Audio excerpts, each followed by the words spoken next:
नमस्कार, मैं हूँ आरती और आप देख रहे हैं VNM TV kids. Happy Sunday morning हमारे सारे व्यूअर्स को।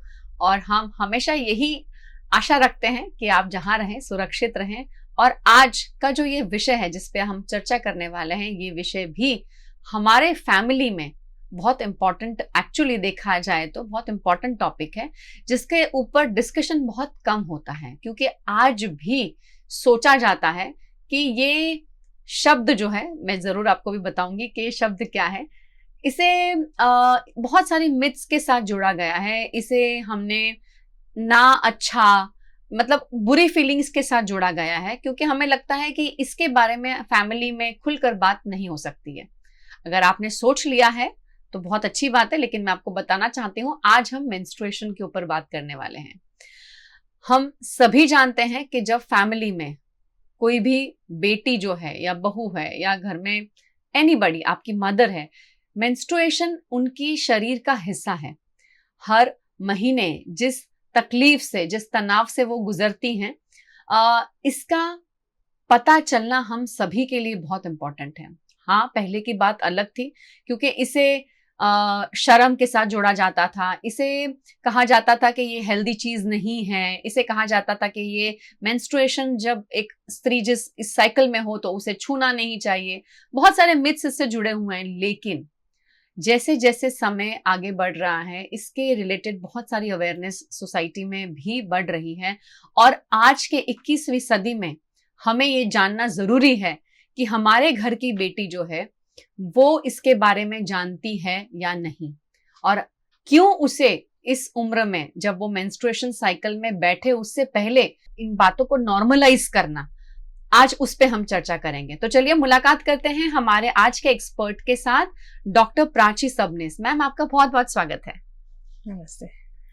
प्राची मैम जो हैं, ये सीनियर कंसल्टेंट गायनेकोलॉजिस्ट तो हैं ही, उसके साथ साथ ये ऑब्स्टेट्रिशियन भी हैं। ये करंटली जाइडस हॉस्पिटल के साथ जुड़ी हुई हैं और पिछले 13 वर्षों से अपना योगदान जो है इस क्षेत्र में दे रही हैं। मैम, पहले तो आपका बहुत बहुत धन्यवाद हमें अपना समय देने के लिए। और आज का जो ये टॉपिक है, ये आप भी डेफिनेटली इससे अग्री करेंगे कि ये इतना इम्पॉर्टेंट है हमारे आज के इंडियन कल्चर में, हमारी फैमिलीज में इस पे बात होना। तो सबसे पहली बात मैं आपसे जरूर पूछना चाहूंगी, क्योंकि आप एक डॉक्टर हैं, आप जानते हैं कि जब हम बात एजुकेशन सिस्टम की करते हैं तो बच्चों को उनकी फिजियोलॉजी से जब हम अवेयर करते हैं, तब आगे बढ़ते हुए 8th 9th स्टैंडर्ड में जब बच्चे आते हैं, तब उन्हें पता चलता है कि उनकी बॉडी में क्या क्या चीजें हैं, क्या बदलाव होते हैं, उम्र के साथ क्या होता है। जब बच्चे टीन एज में आने वाले होते हैं तो बच्चों को प्यूबर्टी के बारे में लेकिन खुलकर नहीं बताया जाता। तो आपके हिसाब से जो सेक्स एजुकेशन है वो बच्चों को, स्पेशली जब हम आज के बच्चे की, आज की जनरेशन की बात करते हैं, उन्हें इससे रूबरू करवाना क्यों जरूरी है? डेफिनेटली ये बहुत इम्पोर्टेंट सवाल है, क्योंकि हम सबके घर में बच्चे हैं जी। और हर कोई इस दौर से गुजरता है। और जब सेक्स एजुकेशन को हम नॉर्मलाइज करेंगे, उसके बारे में बात करेंगे, उससे टैबू एसोसिएट नहीं करेंगे, तब जाके उसकी जानकारी, उसकी सही जानकारी, सही लोगों से जानकारी और उसको अपनी लाइफ में कैसे अप्लाई करना है, ये चीज़ों को हम बच्चों को बता सकते हैं। जी। अब जैसे आपने कहा प्यूबर्टी, मतलब जिस दौर में बच्चे छोटे से बड़े होते हैं या टीनेज में जाते हैं, जी, लड़के लड़की दोनों, उस दौर से पहले अगर हम इन चीज़ों को बताना चालू करते हैं, एक्चुअली ऐसे कोई सेट एज नहीं है बिल्कुल, कि जिस एज में हमको ये स्टार्ट करना चाहिए। कई बार क्या होता है, बच्चों को देख के ये चीज़ बतानी चाहिए। जैसे किसी बच्चे को बच्चे की इमोशनल इंटेलिजेंस ज़्यादा होती है, कोई बच्चा जो होता है वो क्वाइट इंक्विजिटिव होता है, कोई एक्सेप्टिंग होता है नई चीज़ों के लिए। सो उस हिसाब से हम, पेरेंट्स आर द बेस्ट जज इस चीज़ के लिए, तो उनको ये चीज़ बताना is one of the options. Parents के साथ साथ स्कूल में या जो ट्यूशन्स है वहाँ पे, या उनके घर में फैमिली में और जो लोग हैं, वो अगर बच्चों से बात करते हैं प्यूबर्टी से पहले, अगर ये बातचीत चालू करे और इसको नॉर्मलाइज करे, तो जब तक वो बच्चे प्यूबर्टी में जाते हैं उस दौर तक उनको समझ में आ रहा होता है कि उनकी बॉडी के साथ क्या होता है। और प्यूबर्टी और एक चीज़ इम्पोर्टेंट इसलिए है क्योंकि उस दौर के बाद जो गर्ल्स होती है, लड़कियां जिनको प्यूबर्टी या पीरियड्स आ जाता है, प्यूबर्टी ये सेट ऑफ चेंजेस है। जी, सिर्फ पीरियड्स आना इसको प्यूबर्टी नहीं बोलते हैं, प्यूबार्के, मेनार्के, थैलार्के ऐसे हम बोलते हैं मेडिकल टर्म्स में। सो थैलार्के मतलब ब्रेस्ट डेवलपमेंट, फिर हेयर ग्रोथ जो होता है, फिर मेंसेस आते हैं। तो जब पीरियड्स चालू हो जाते हैं किसी गर्ल के, एडोलसेंट गर्ल के, उसके बाद she can become pregnant. So it is more important to educate her कि क्या हो रहा है, उसके साथ क्या चीज़ अच्छी है, क्या चीज़ बुरी है। बाय चांस अगर उसको उससे अब्यूज़ हो रहा है तो उसको समझ में आए what is good touch, bad touch, ये चीज़ ही उसको समझ में आए।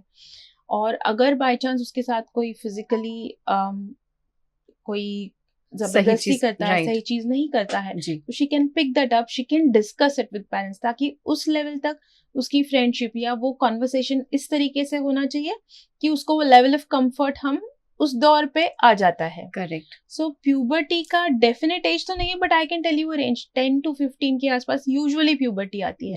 जी। अभी ऑफ लेट देखा गया है कि प्यूबर्टी बहुत जल्दी आने लगी। हाँ, मेरा प्रश्न नेक्स्ट आपसे वही था मैम कि पहले के जमाने में जब हम बात करते थे प्यूबर्टी की, तो लगभग बेटियां भी जब मेंस्ट्रुअल साइकिल स्टार्ट होती थी तो कुछ 8th 9th ग्रेड में आते थे, तब जाके मेंस्ट्रुअल साइकिल उनकी स्टार्ट होती थी। मतलब उससे पहले जैसे आपने कहा कि फिजिकल जो आप चेंजेस देख सकते हो कि ब्रेस्ट का डेवलप होना, वो सब पहले आ जाता था। लेकिन मेंस्ट्रुअल साइकिल स्पेशली जो है वो 8th ग्रेड में है, 9th ग्रेड में है, कईयों को 10th ग्रेड में भी स्टार्ट हुआ करता था। लेकिन आज बहुत शॉकिंग है जब हम सुनते हैं कि 2nd स्टैंडर्ड की बच्ची को या 3rd स्टैंडर्ड की बच्ची को, जो सिर्फ 8 से 9 वर्ष के बच्चे हैं या 10 वर्ष के हैं, उनको उनके अंदर ये मेंस्ट्रुअल साइकिल जो है वो इतनी जल्दी स्टार्ट हो रहा है। इसके पीछे के कारण क्या हैं, अगर आप हमारी ऑडियंस को बताएं।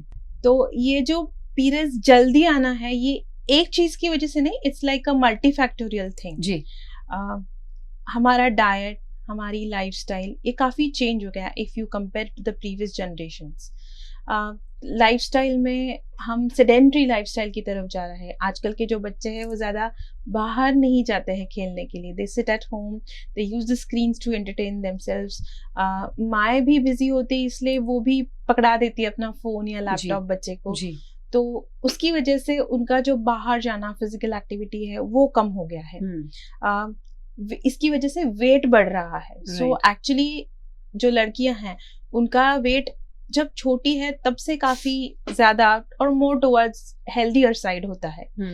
नाउ अभी ये जो पीरियड्स आते हैं, those are basically hormonal changes in the body. अगर जिनमें ओबेसिटी बढ़ जाती है या मोटापा बढ़ जाता है, तो ये सारे हार्मोन का बेसिक सोर्स इज फैट। जी। तो ये मोटापा बढ़ने की वजह से ये जो बॉडी में सब जगह पे फैट्स डिपॉजिट होते हैं, उनका मेटाबॉलिज्म होके वो पीरियड्स जल्दी चालू होते हैं। This is one of the factors. Right.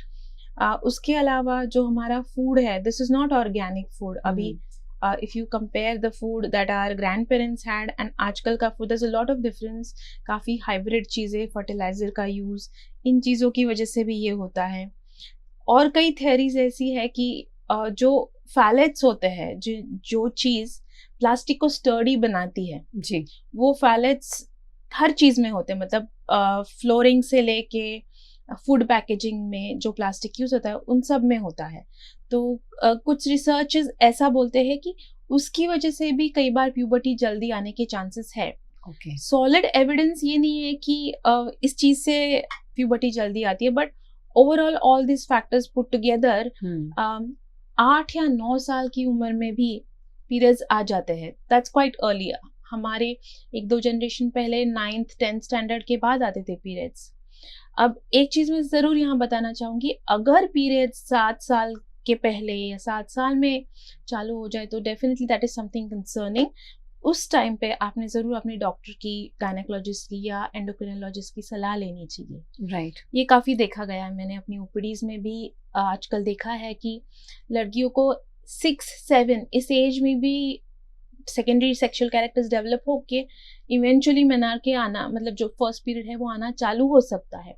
So it's quite a tricky situation, क्योंकि उस एज में बच्चों की समझ उतनी होती नहीं है, बट उनको समझाना भी जरूरी है कि ये क्या हो रहा है, ताकि वो पैनिक ना करे, उनको पता हो चीजें और उनकी खुद की वो केयर अच्छे से कर सके। राइट। सो 6 to 7 years में mothers are the best source, जो बच्ची को कॉन्फिडेंस में लेके अपने गायनेक के साथ अगर काउंसलिंग करके ये चीज बच्चों को बता दे तो जी। They are well prepare to take a new change into their life. Right, right. बिल्कुल सही बताया मैम आपने, और मतलब ये सही में शॉकिंग है जब 6 साल या 7 साल, मीन 7 साल 8 साल, मतलब ग्रेड 1 ग्रेड 2 की हम बात कर रहे हैं, बच्चे बहुत ज़्यादा छोटे हैं। और उस समय ये मतलब मेंस्ट्रुअल साइकिल को फेस करना ये ऑलरेडी बहुत बड़ी बात है, और बच्चे घबरा जाते हैं जैसे आपने कहा। इसे नॉर्मलाइज करना, और आपने जैसे बहुत सही कहा कि मदर्स जो हैं वो सबसे बेस्ट सोर्स हैं जो अपने बच्चों को, अपनी बेटियों को इससे अवेयर कर सकते हैं।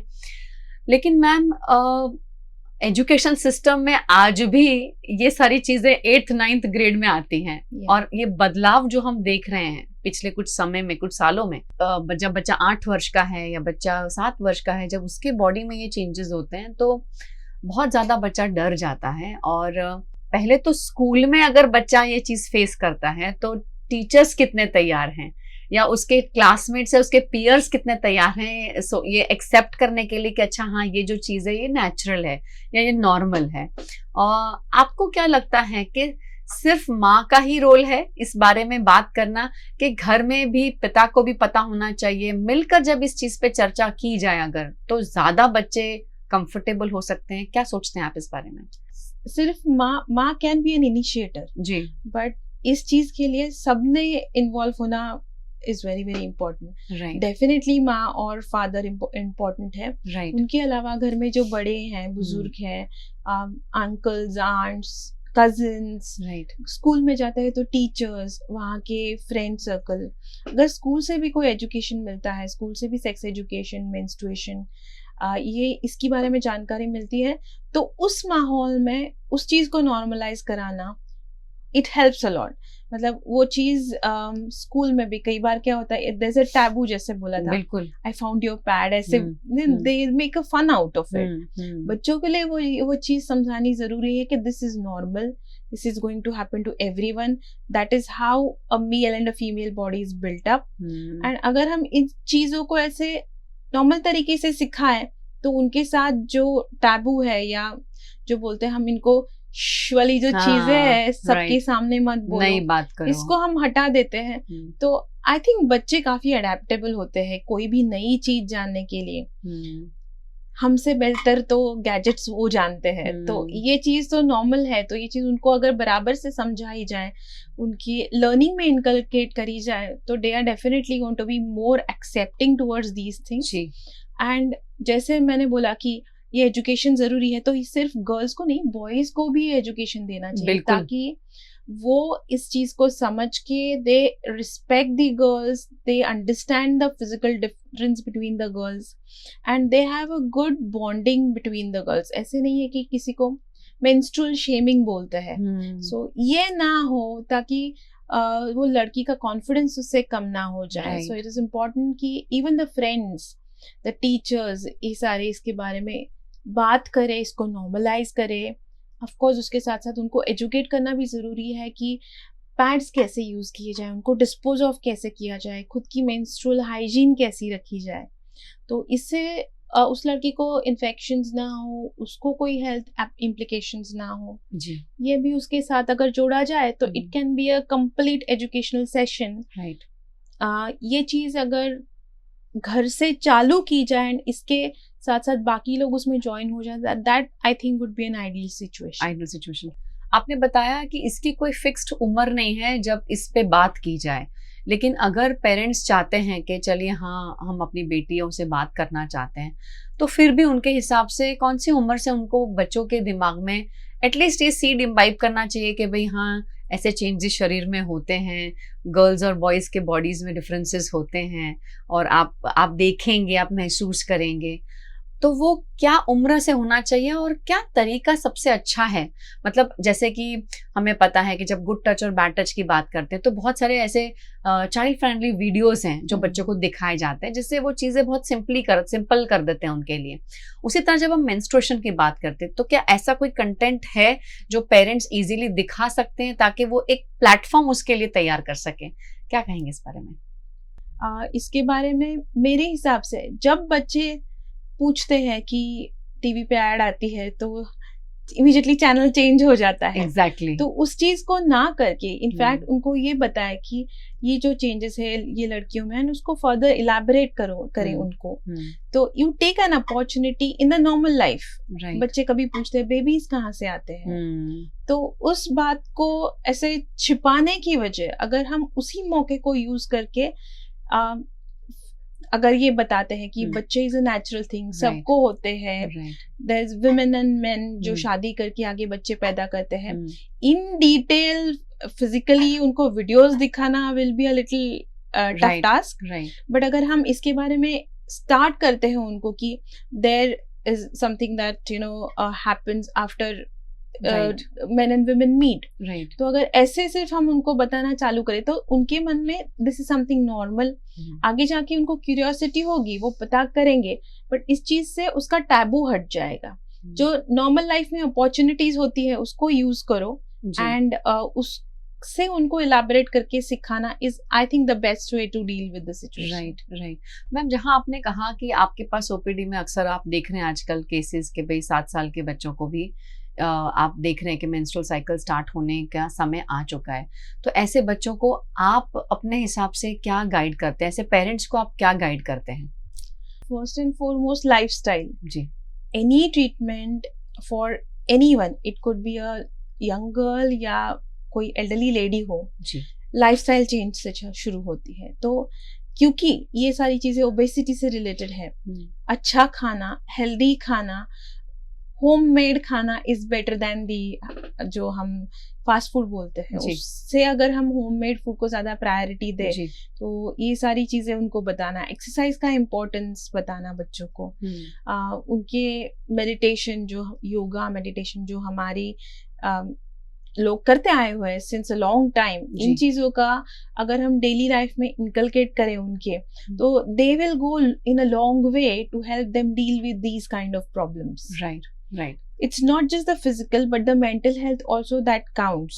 Right. So yoga and meditation works on the mental health. Physical exercise will जो गुड हार्मोन्स होती है वो सिक्रीट करती है और उसकी वजह से हार्मोनल बैलेंस बॉडी में बना रहता है। Right. तो ये अगर चीज हम आजकल के बच्चों को पहले से सिखाते हैं तो उनका जो inclination towards sports, physical activity है वो बढ़ के they become healthier for the rest of their lives. Right. तो इसका मतलब हमें ओवरऑल वेलबींग के ऊपर ध्यान रखना जरूरी है। इट्स नॉट खाली मेंस्ट्रुअल हेल्थ बट आपकी मेंटल हेल्थ कैसी है, आपकी इमोशनल हेल्थ कैसी है, आई थिंक वो सब चीज़ें इस पे निर्भर करती हैं। और हमने अक्सर देखा है कि जब हार्मोनल चेंजेस होते हैं शरीर में तो बच्चे बहुत क्रैंकी हो जाते हैं, हमें समझ नहीं आता कि उनको क्या हो रहा है, मूड स्विंग्स बहुत ज़्यादा होती हैं और हमारे उसमें भी होती है जब हम लेडीज़ की बात करते हैं तब। लेकिन पहले तो एज अ पेरेंट हमें पहचानना, हमें जानना ज़रूरी है कि इस फेज़ में होता क्या है, स्पेशली जब हम फादर्स की बात करते हैं। आई थिंक वो समय चला गया है जब हम हिचकिचाते हैं बच्चों से ये सारी बातें करने के लिए, क्योंकि अगर हमने ये बातों का जिक्र अपने फैमिली टाइम में या अपने इंटरेक्शन टाइम में बच्चों से नहीं किया तो बच्चों की तकलीफें अंदर रहेंगी। बच्चे क्यूरियस तो हैं ही, बाहर जाके उसका जवाब ढूंढने की कोशिश करेंगे और हमें नहीं पता है कि वो जवाब जो उनको मिल रहा है वो सही है या गलत है, क्योंकि आपके बच्चे को सबसे ज़्यादा अच्छे से आप जानते हैं, उसकी फिजियोलॉजी को आप अच्छे से जानते हैं एज अ पेरेंट। तो बच्चों के लिए सपोर्ट बनना बहुत ज़्यादा ज़रूरी है। और ये बातों के ऊपर यानी मेंस्ट्रुएशन के ऊपर हम बात करें या प्यूबर्टी के ऊपर हम बात करें, हम बात सिर्फ लड़कियों के नहीं, इवन बॉयज़ के लिए भी जानना बहुत ज़्यादा ज़रूरी है। लेकिन जब इन बातों को हम घर में नॉर्मल कर देते हैं, हम कहते हैं कि हम खुलकर इस पे बात कर सकते हैं, तो मेरे हिसाब से या आई एम श्योर मैम भी इसे एग्री करेंगी कि बच्चों को किसी के सामने इस टॉपिक पे बात करने में शर्म नहीं आएगी। और शायद अगर स्कूल में ऐसी कोई सिचुएशन अगर फेस होती है, जैसे कि आपका बेटा है वो जानता है, लेकिन स्कूल में अगर किसी बेटी के साथ हो रहा है तो I think he will be the first one to go and help कि लाइए मैं आपके लिए सैनिटरी पैड ला कर देता हूँ, आप चिंता मत करें। तो ये चीज़ों के लिए आई थिंक हमें अपने बच्चों को तैयार करना बहुत ज़्यादा ज़रूरी है और आज की ये नीड भी है। मैम, जाते जाते हमारी ऑडियंस को क्या संदेशा देना चाहेंगे आप? फर्स्ट एंड फॉरमोस्ट लाइफस्टाइल पे ध्यान दें जी। बच्चे अपना फ्यूचर है, तो उनकी लाइफस्टाइल, उनकी हेल्थ, उनकी mental wellbeing first and foremost बहुत ज़्यादा इम्पॉर्टेंट है।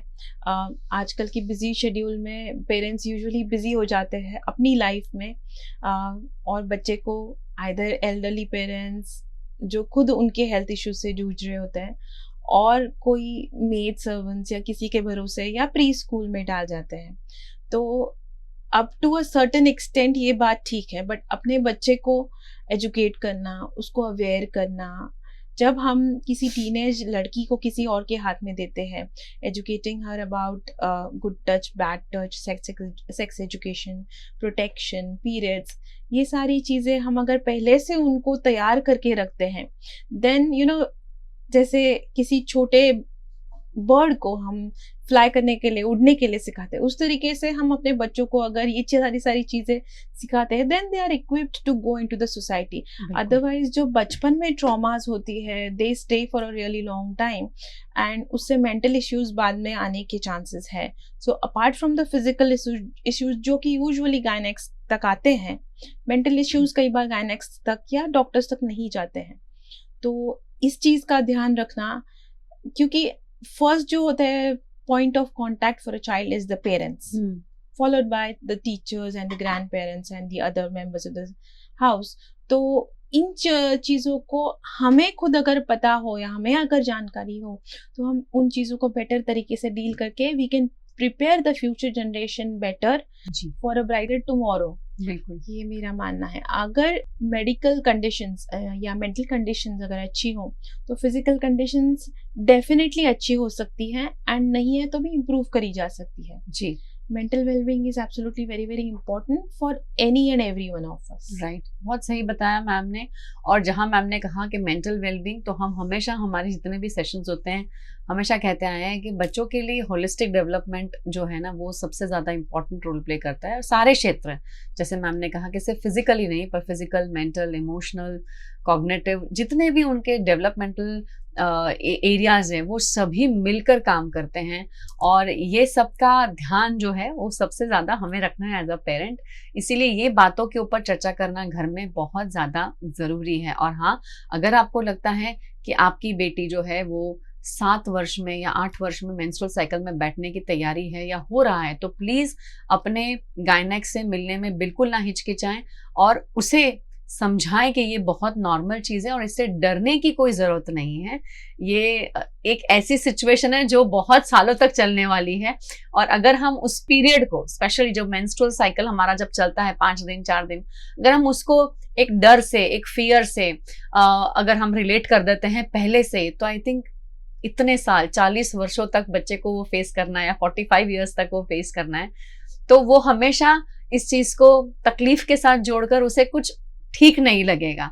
तो आई थिंक हाँ, उसे ये समझाना बहुत ज़्यादा ज़रूरी है कि ये नॉर्मल है, और इसे और अच्छा, मतलब अगर आप चाहते हैं कि आप इससे हैप्पीली बाहर निकले, ये 5 डेज 4 डेज, तो अपने आप को खुश रखना, किस तरह से खुश रख सकते हैं आप? चाहे फिर वो हल्की सी वॉक लेके जाएं, आप म्यूजिक सुने, अपने आप को क्लीन रखें, हाइजीन लेवल जो है वो कैसे मेंटेन करें, इन सब के बारे में हमें अपने घर में बात करना बहुत ज़्यादा ज़रूरी है। प्राची मैम, आपका बहुत बहुत धन्यवाद हमारे साथ जुड़ने के लिए आज, और अपना इतना कीमती समय हमें देने के लिए। अगर आपको ऐसा लगता है कि आपकी लड़की कुछ चीज़ें जल्दी हो रही है, तो डेफिनेटली मेडिकल सलाह लेने में कोई हर्ज नहीं है। जी बिल्कुल, 6 और 7 की एज में अगर हो रहा है, तो definitely that is something to be concerned about. जाके दिखा दीजिएगा, एंड ऐसे नहीं है कि that is the end of everything, उसके बाद में भी इलाज है। एंडोक्राइनोलॉजिस्ट होते हैं, गायनेक होते हैं, कई सारी चीज़ें अभी मेडिकल नॉलेज और मेडिसिन से ठीक की जा सकती है। तो उन चीज़ों को अपने से कुछ इमेजिन करके या उसके अराउंड कुछ मिथ बिल्ड करके ना बैठे, उसके लिए मेडिकल हेल्प जरूर सीख करें। बिल्कुल, खुद के बाबा गुरु कहते हैं ना, गूगल बाबा ना बने और हमें एक्सपर्ट्स को मिलना बहुत ज्यादा जरूरी है। और अब तो मतलब अब आप नाम ले और एक्सपर्ट मौजूद है आजकल, ऐसा है, तो बिल्कुल भी हिचकिचाए नहीं और ये चीजों को नॉर्मलाइज करने की कोशिश करें, ताकि बच्चा जो है वो बिना डरे आपको इसके ऊपर प्रश्न कर सके। वो सबसे इम्पोर्टेंट बात है, क्योंकि जब बच्चा खुलकर बात नहीं कर पाए जिस विषय के ऊपर, तो समझ जाए कि हमने उस चीज को घर में नॉर्मल नहीं बनाया है। तो हमें उस पर काम करना बहुत ज्यादा जरूरी है। मैम, एक बार फिर से आपका बहुत बहुत शुक्रिया। और आप सभी व्यूअर्स का भी बहुत बड़ा थैंक यू। आप हर हफ्ते हमारे साथ जुड़ते हैं, लेकिन इसी तरह आगे जुड़ने के लिए आपको सबसे पहला काम करना है, VNM TV किड्स का यूट्यूब चैनल जो है इसे सब्सक्राइब कर लें और ये वीडियो को जरूर शेयर करें। जो भी आपके नेबरहुड में, फैमिली, फ्रेंड्स में जहां भी बेटियां हैं और आपको पता है कि ये वीडियो उनके लिए हेल्पफुल हो सकता है, तो बिल्कुल बिना हिचकिचाए इसे जरूर शेयर करें। लाइक तो आपको करना ही है, वो सबसे पहले काम करना है आपको। तो चलिए, आप अपना संडे जो है अपनी फैमिली के साथ बहुत अच्छे से मनाएं और खुश रहें।